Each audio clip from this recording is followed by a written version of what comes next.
Tùy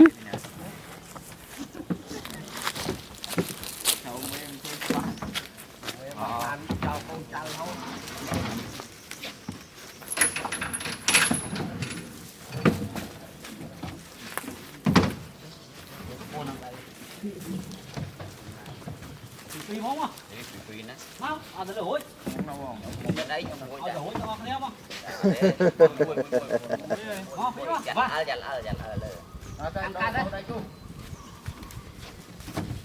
Lán cho đôi sai cả độc mục mà này.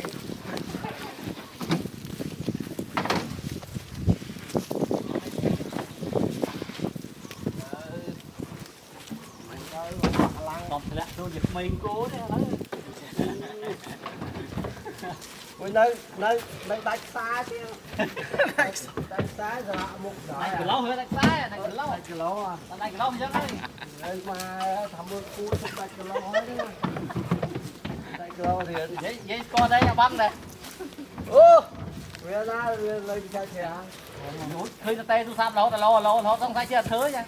Sao lại? Ở đâu ra sao lại? Đâu? Nó sao lại? Chặt tắt vô tắt thế đấy. Rồi dạ ơi à tật còn tật nè tật thùng đậm. Ôi tắt nông tàu nông. Tay cái hơi biến. Đấy, đi cầm đấy còn là cô hưởng hói mà còn là bàn la nó cắt. Nó ơi. Dạ, Cái từ mấy ai ta mà tôi hối chúa. Cô ơi, bên tay còn ra bây giờ tìm tàu cắt. Cho cái chọc đi bên gái nữa không? Chọt luôn. Mà anh hai chim cắt đấy. Vừa hô đã cho hết rồi ta luôn. Dưỡng đã của đâu mà nè. Kim nhầm kim mói. Đây bán là đây chặt lông quanh mấy à, như mấy ngành chạo tống này. Không phải là thuê con lá nó không mấy.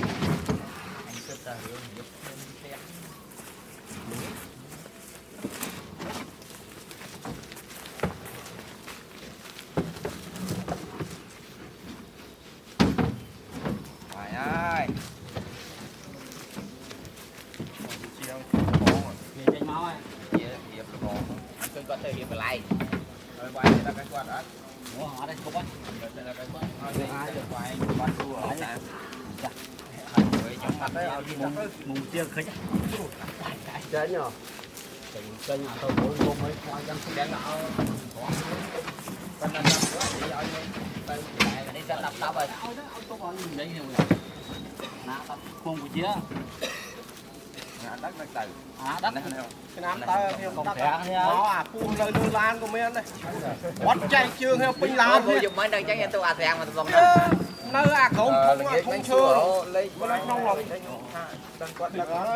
rồi lấy cùi đạp không mà đang từ ngày có đập phải nông như thế này cho ngon chạy trường theo pin lan em bây giờ chắc mấy tôi à thèm mà tôiบอกnó à một tôi à trên cái bắt mình sẽ cùng với hai nhà thầu bắt tiếp mình tìm đến nhà thầu thì từng quy quy đó nè không nên cho quay được mốt à quay có là quay cho riêng vô cái tình ấy nước mà không mà món ban trên không phải lại đó lại rồi một màn thái mới cho AK bắt mấy nhỉ nó bắt thà bạn với núi thuốc lâu đâu phải lấy đánh ra thì rồi tập ra muốn không phải thố ai phát ly như mà ta đi và muốn mà chung còn mấy nhà căn kẹt mấy cá con bị chia đâu đâu ngay hương tại nào ho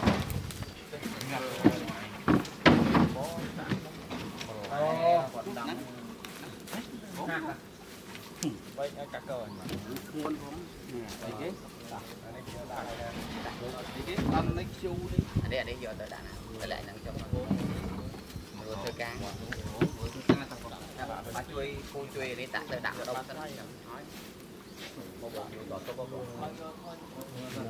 bón là dài tới là cái lấy nhớ bón là dài tới cái lấy hưởng nhớ nó không ba mạch nó